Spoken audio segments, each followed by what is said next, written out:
High বন্ধুরা, আবার আজকে একটা নতুন ব্লগ নিয়ে চলে আসলাম। না এটা এখন নয়, এটা অনেক দিনকার আগে জগদ্ধাত্রী পুজোর সময়। সেই সময়কার ভিডিওটা পোস্ট করব করে আর করা হলো না। কথা বলতে বলতে আমরাও চলে এসেছি আমাদের বাড়ি থেকে খানিকটা দূরে, সেটা হলো দাঁড়িয়া মানে বেতবেরিয়া, তালদির আগে স্টেশন। আর এই যে ব্লগটা তোমাদের দেখালাম একটু আগে, যে জমিটা ওটা কিন্তু আমাদের, জানো তো, তোমাদেরকে সেটাই শেয়ার করলাম।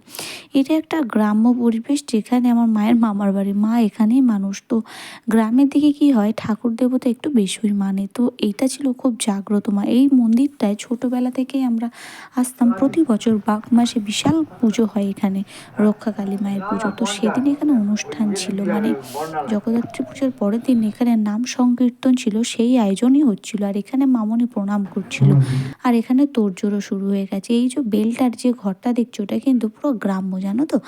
বাড়িটা অনেকটা ভাঙাই, আর ওই বেলটা কিন্তু আমাদের গাছের, দাদুদের গাছের। আর এখানে দেখতে দেখতে আমরা দাদুর বাড়ি থেকে বেরিয়ে পড়ি জগদ্ধাত্রী ঠাকুর দেখার উদ্দেশ্যে। এখানে অনেক ঠাকুরই ওঠে, সেই সব প্যান্ডেলগুলোই তোমাদের সাথে শেয়ার করলাম। দেখতেই পাচ্ছ, এই নিয়ে আমাদের দুটো ঠাকুরও দেখা হয়ে গেল, প্যান্ডেলও। আর এখানে কিন্তু 3 নম্বর ঠাকুর দেখতে যাচ্ছি।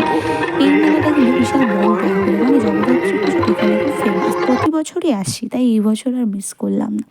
দেখতেই পাচ্ছ গ্রাম্য পরিবেশে মন্দিরগুলো ঠিক কত বড় বড় হয়। আর এই যে এখানকার ঠাকুরটা কিন্তু দুর্দান্ত করেছে, আমার তো খুবই ভালো লেগেছে। চলো তোমাদেরকে ভিতরে গিয়ে দেখাই।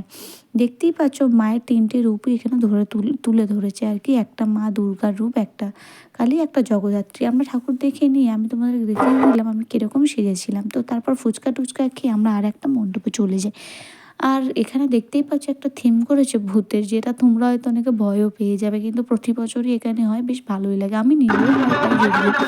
আর আমরা না ঠাকুর দেখতে দেখতে সন্ধ্যা আরতির সময় মায়ের মণ্ডপে চলে আসছি, এই ভিডিওটা তোমার সাথে শেয়ার করলাম। আর এখানে কিন্তু দেখতেই পাচ্ছ দিদির সাথে মা ভিডিও কলে কথা বলছিল, তার কারণ দিদি তো আসেনি, তাই ও আমাদেরকে মিস করছিল। আর এখানে একটা জল বেলুন কিনেছিলাম আমি, এটাই একমাত্র কিনেছিলাম আর কি। তারপর আমরা ট্রেনে করে বাড়ি